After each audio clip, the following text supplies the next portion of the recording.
Welcome back to our channel Mindscape poetry 2M। সবাইকে স্বাগত জানাচ্ছি আজকের এপিসোডে। আমাদের আজকের নিবেদন গভীর রাতের শেষ ট্রেন। এই গল্পটি বাস্তবের সাথে কোনো মিল থাকলে তবে সেটি কাকতালীয় এবং অনিচ্ছাকৃত। আশা করি শ্রোতা বন্ধুরা এই গল্পটি নিছক আনন্দের সহকারী শুনবেন। তো শুরু হচ্ছে গভীর রাতের শেষ ট্রেন, গল্প পাঠে সন্দীপ।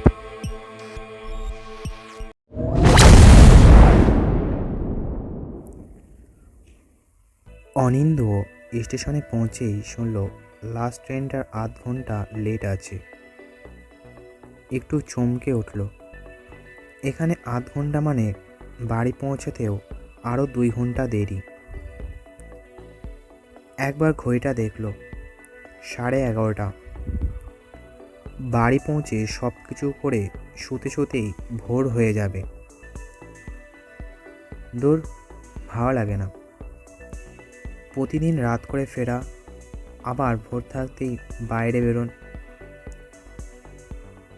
নেহাত এখনও মা বেঁচে আছেন, না হলে একা মনীষার পক্ষে এত কিছু সামলানো সম্ভব হতো না।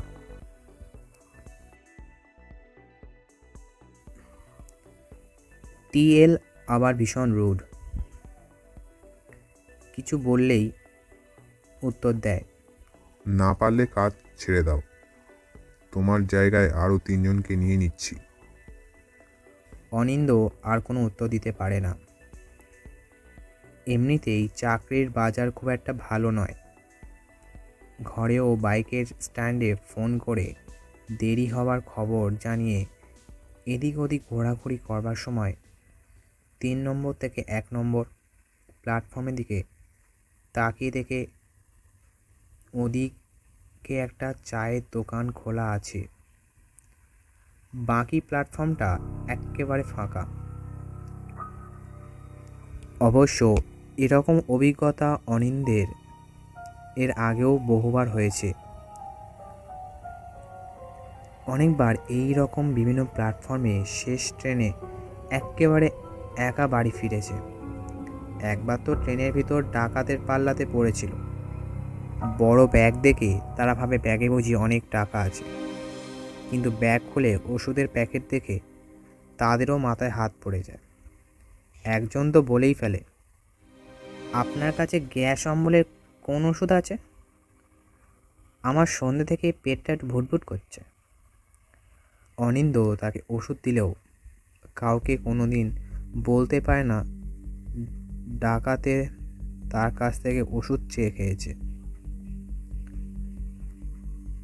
একা থাকলে এই সব কথাগুলো নিজের মনে এনে হেসে ওঠে সে। মাথাটা খুব ব্যথা করছে। 3 নম্বর থেকে 1 নম্বরের চায়ের দোকানের দিকে যাবে, এমন সময় একটা ট্রেনের আলো দেখতে পায়। এখন আবার কি ট্রেন আসতে পারে? মাল ট্রেন। খুব তাড়াতাড়ি অ্যাপটা খুলে চেক করলেও কিছু দেখতে পায় না। একটু অবাকই হয়ে যায় সে। যাই, ট্রেন হোক। সবগুলোই তার স্টেশনে দাঁড়ায়। অনিন্দ ব্যাগটা কাঁধে নিয়ে অপেক্ষা করতে আরম্ভ করে। কিছু সময় পরেই একটা এক্সপ্রেস ট্রেন এসে থামে। অনিন্দ দেখে সব স্লিপার কোচগুলো প্রায় ফাঁকা। আসলে হাওড়া এখান থেকে খুব একটা দূর নয়। এই সময় এই লাইনের ট্রেনগুলো অনেকটাই ফাঁকা হয়ে যায়। অনিন্দ একটা কামরাতে উঠে বসে, একটু অবাক হয়ে যায়। এত অন্ধকার কেন? উঠবার সময় তো এতটা অন্ধকার ছিল না। তারপর নিজেই নিজের প্রশ্নের উত্তর দেয়। তাও একটু অদ্ভুত লাগে। একজন কেউ বসে থাকবে না, সব সিটেই কেউ না কেউ একেবারে মাথা পর্যন্ত চাদর ঢাকা দিয়ে ঘুমোচ্ছে। ধুর, নিকুচি করেছে ট্রেনের। এইরকম অবশ্য মাঝে মাঝেই হয়েছে। স্লিপারে এরকমভাবে শুয়ে থাকে, বসতে একটুকু জায়গা দেয় না। অবশ্য দেবেই বা কেন? ওরা টাকা দিয়ে সিট রিজার্ভ করেছে, ডেলি প্যাসেঞ্জারকে বসতে দেবে কেন? অনিন্দ ট্রেন থেকে নেমে পড়ে গিয়েও থমকে যায়। ট্রেনটা কেমন একটা অদ্ভুত ভাবে সেই মুহূর্তেই চলতে আরম্ভ করে। খুব মুশকিলে পড়ে আনন্দ। ট্রেনের কামরার ভিতর দিয়ে একের পর এক কামরা পেরিয়ে গেলেও অনিন্দের নিজের খুব অদ্ভুত লাগে, ভয় লাগতে আরম্ভ করে। এটা কি করে সম্ভব হয়? একটা ট্রেনের সব কামরার সব প্যাসেঞ্জার এইরকম একইভাবে মাথা পর্যন্ত ঢাকা নিয়ে শুয়ে থাকতে পারে? অনিন্দের কিছু সময়ের জন্য একটা ঘোর লাগার পরেই একটা গলার আওয়াজ শুনতে পায়। কোথায় যাবেন? থমকে দাঁড়ায় অনিন্দ। যাক, তাহলে গলার আওয়াজ শোনা গেল। ঘাড় ঘুরিয়ে খুব আস্তে আস্তেই তার নিজের স্টেশনের নামটা জানিয়ে বলে ওঠে, এই সামনেই। সেই লোকটি আবার বলে উঠল, তাহলে বসুন। তারপরেই অনিন্দ লক্ষ্য করে একটা লোক মাথা পর্যন্ত চাদর মুড়ি দেওয়া অবস্থাতেই সিটের উপর উঠে বসে অনিন্দকে বসবার একটা জায়গা করে দেয়। অনিন্দ কোনো কথা না বাড়িয়ে সিটটাতে বসে একটা তৃপ্তির শ্বাস ফেলে। ব্যাগ থেকে জলের বোতল বের করে জল পান করতে করতে লক্ষ্য করে উল্টো দিকের লেয়ার আপার লেয়ার সব সিট থেকেই প্যাসেঞ্জারগুলো ঠিক একভাবে মাথা পর্যন্ত চাদর মুড়ি দিয়ে উঠে বসে পড়েছে। অনিন্দের গলায় জল আটকে যায়। এটা কি চোখের ভুল? কেমন যেন মনে হয় সিটে বসে থাকা অবস্থায় সবাই তারই দিকে তাকিয়ে আছে, তার প্রতিটা আচরণ দেখছে, গতিবিধি বোঝার চেষ্টা করে নিজেদের সাথে মেলানোর চেষ্টা করছে। অনিন্দ আবার বোতল বের করে জল পান করতে গিয়েই থমকে যায়। এ কি হলো? একটু আগেই প্ল্যাটফর্মের কলে এক বোতল জল ভরল, নিজে মাত্র একবার বোতলটা থেকে জল পান করলো, তারপর মুখটাও ভালো করেই লাগিয়েছিল। জলটা পড়ে গেল। ব্যাগের ভিতর হাত ভরে ওষুধের স্ট্রিপগুলো ভিজে গেছে কিনা বোঝার চেষ্টা করলো। না, ব্যাগের ভিতরে তো জল পড়েনি, একেবারে খটখটে। চোখ ঘুরিয়ে একবার চারদিকটা দেখে নেবার চেষ্টা করলো। হ্যাঁ, সবাই একভাবেই তার দিকেই তাকিয়ে বসে আছে। পকেট থেকে মোবাইলটা বের করবার জন্য বাঁ পকেটে হাত ভরেও হাতটা টেনে নিল। মনে হলো পকেটের ভিতরে কেউ যেন হাতটা ধরে রাখছে। মোবাইলটা নিতে হলে সেই হাতটাকে টপকে যেতে হবে। ভয়ে অনিন্দের গলা শুকিয়ে যেতে আরম্ভ করলেও এক ফোঁটা জল নেই। সব কীরকম বেহিসাবি হয়ে উঠেছে। এমনিতেই অনিন্দ ভূত বা ঈশ্বর কাউকেই বিশ্বাস করে না, কিন্তু এগুলো কি হতে পারে? কিছু একটা হয়েছে, অত ভেবে কাজ নেই।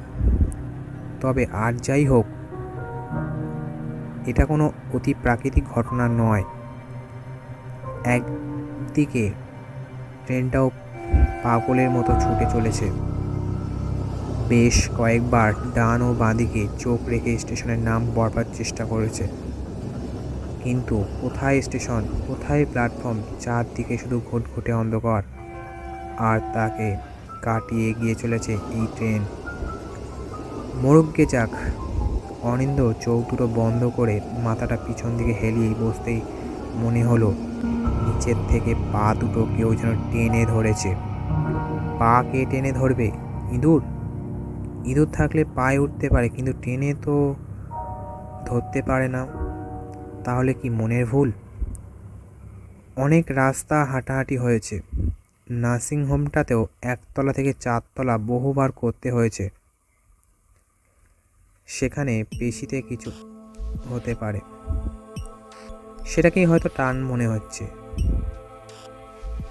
এইভাবে নিজেকে বুঝিয়ে অনিন্দ আবার চোখ দুটো বন্ধ করে আগের মতোই সে বসল। কিছু সময়ের মধ্যেই আবার আগের মতো মনে হলো কেউ নিজের থেকে পা দুটো যেন টেনে রেখেছে। অনিন্দ আর বসে থাকতে না পেরে সিটের থেকেই উঠে নিচের দিকে তাকিয়ে দেখতে যাবে, এমন সময় পাশে সেই মাথা অবধি ঢাকা নিয়ে বসে থাকা লোকটি বলে উঠল, ও কিছু নয়, আপনার পা দুটোকে দেখে ওরা অবাক হয়ে একটু দেখছিল। অনিন্দ বলে ওঠে, ওরা মানে কারা? ওদের পা নেই? আবার সেই লোকটি বলে উঠল, ওদের আবার পা থাকে নাকি? অনিন্দ এই প্রশ্নের উত্তরেই বলল, কেন, ওরা কি, কোন? আর বলতে পারল না। সেই লোকটি আবার বলে উঠল, বেশি কথা বলবো না, এক্ষুনি আগের স্টেশনে এই তোমার মতোই একজন কথাগুলো শুনেই চলন্ত ট্রেন থেকে পড়ে গেল। এবার অনিন্দের হাত পা কীরকম যেন অবশ হয়ে যেতে লাগলো, গলা শুকিয়ে আসছে। তাও জিজ্ঞেস করলো, পড়ে গেল তারপর? সে লোকটি আবার বলে উঠল, তারপর আবার কি যা হয়, মারা গেল। ওই জন্যেই তো লাস্ট লোকালটার আসতে দেরি হলো, আর আপনি এটাতে উঠলেন। অনিন্দের সব কিছু কেমন যেন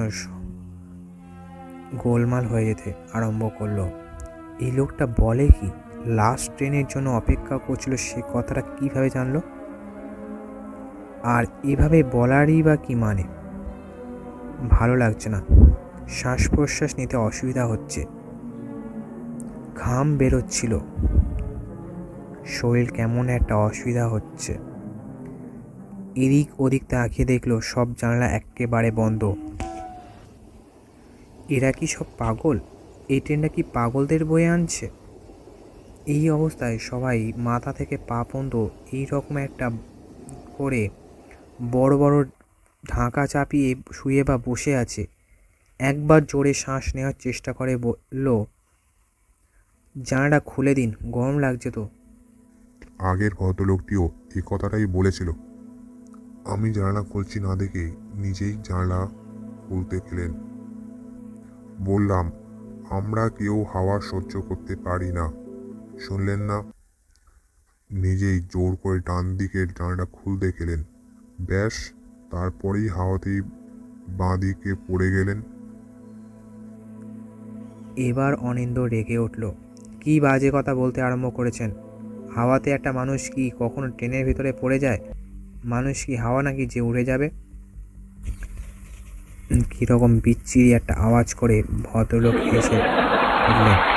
সে হাসি যেন থামেই না। একে একে পুরো কামরাতে এতক্ষণে যারা শুয়েছিল তারাও উঠে বসে হাসতে আরম্ভ করলো। সে এক বীভৎস হাসি, কিছুতেই যেন সে হাসি থামে না। অনিন্দের কান দুটো ফেটে যায়, দু হাতে দুটো কান বন্ধ করে চিৎকার করে, চুপ! ব্যাস পুরো কামরা আবার চুপচাপ হয়ে যায়। অনিন্দ হাঁপাতে থাকে, পুরো কামরাতে তার নিঃশ্বাস পড়বার আওয়াজ শোনা যায়। মনে হয় যেন সবাই একসাথে শ্বাস নিচ্ছে, এ যেন শ্বাস নেওয়ার প্রতিযোগিতা হচ্ছে। অনিন্দ রেগে ওঠে, লোকটির দিকে তাকিয়ে বলে, আপনি কি আমার সাথে মজা করছেন? কি মনে হচ্ছে আমি বাচ্চা ছেলে? যা বলবেন তাই বিশ্বাস করব? শুনুন, আমিও কথা বিক্রি করে খাই।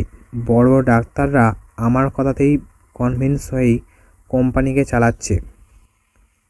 আমার প্রমোশন, ইনসেনটিভ সব এই কথা বিক্রি করেই।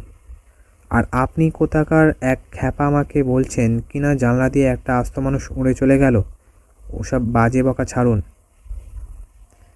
পাশে বসা ভদ্রলোক কিন্তু কোনো রকম রেগে গেলেন না, খুব শান্তভাবেই বললেন, আপনি বিশ্বাস করছেন না তো? বেশ, আমি তাহলে ওই ভদ্রলোকটিকে ডাকছি। আপনি নিজের কানেই সব শুনে নিন, নিজের চোখে সব কিছু দেখতেও পারেন। অনিন্দ আবার বলে উঠল, এই তো বললেন উনি পড়ে গেছেন, মারা গেছেন। সেই লোকটি আবারও বলে, সেজন্যেই তো ওনাকে ডাকা যাবে। এই ট্রেনে যারা আছেন তারা সবাই কোথাও না কোথাও পড়ে গেছেন বা মরে গেছেন। আমরা শুধু ট্রেনটাকে নিয়ে যাচ্ছি। এবার অনিন্দের মাথা ঘুরতে আরম্ভ করলো, শরীরে ঘাম বেরোতে আরম্ভ করলো। ইনি কি মজা করছেন? হঠাৎ ভদ্রলোক বলে উঠলেন, নতুনটা কোথায় গেছে রে? একবার ওদিক পাঠিয়ে দে তো। কথাটা শেষ হবার সঙ্গে সঙ্গে অনিন্দের চোখের সামনে একজন সেই আগের মতো সারাটা শরীর চাদর মুড়িতে দাঁড়িয়ে পড়ল। কিছু জিজ্ঞেস করবার আগেই নিজে থেকেই বলে উঠল, এই যে আমি এখানে। হঠাৎ কামরার সব আলো জ্বলে উঠল। অনিন্দ দেখল তার সামনেই একটা বীভৎস মূর্তি দাঁড়িয়ে আছে। মাথার একদিকটা থেঁতলে গেছে, শরীরে এদিক ওদিক থেকে রক্ত বেরোচ্ছে, একটা হাত নেই, আরেকটা থেকেও মাংস বেরোচ্ছে। অনিন্দ আর বসে থাকতে পারল না, সিট থেকে উঠে দরজাটার দিকে ছুটতে লাগলো। কিন্তু কি অদ্ভুত, সব সিটের উপর এতক্ষণ যারা বসেছিল তারা সব উঠে বসে পড়েছে। বীভৎস দৃশ্য, কারো মাথা নেই, কারো হাত নেই, কারো বা পা নেই, কারোর আবার দুটো চোখ বাইরে বেরিয়ে এসেছে। অনিন্দ আর সহ্য করতে পারল না, ওখানেই চিৎকার করে পড়ে গেল। জ্ঞান হওয়ার পর দেখলো একটা স্টেশনের বেঞ্চের ওপর শুয়ে আছে। তাকে ঘিরে কয়েকজন লোক দাঁড়িয়ে আছেন। চোখ খোলা থেকে একজন বলে উঠল, এখন কেমন লাগছে? অনিন্দ ঘাড় নাড়িয়ে ভালো জানাতেই একজন গরম চা এনে দিল। উঠে বসে চা পান করে শরীরে একটু বল পেল সে। ততক্ষণে রেল পুলিশও এসে গেছে। একজন কনস্টেবল জানালেন বাড়িতে খবর দেওয়া হয়েছে। অনিন্দ নিজেও বাড়িতে ফোন করে কথা বললেন। ওই কনস্টেবলই জানালেন তাকে রেল লাইনের পাশ থেকে কয়েকজন অজ্ঞান অবস্থায় তুলে এনে এখানে শুইয়েছে। অনিন্দের কানে অর্ধেক কথা ঢুকলো, অর্ধেক ঢুকলো না। আরেকজন কনস্টেবল জিজ্ঞেস করলেন, আপনি ওখানে এলেন কিভাবে? অনিন্দ এই কথাটা কিছুতেই মনে করতে পারল না, শুধু কানের কাছে আবার একটা ট্রেনের শব্দ পেল। গল্পটি কেমন লাগলো অবশ্যই আপনারা জানান এবং এই ধরনের গল্প শুনতে আমাদের চ্যানেলটিকে সাবস্ক্রাইব করুন। ধন্যবাদ।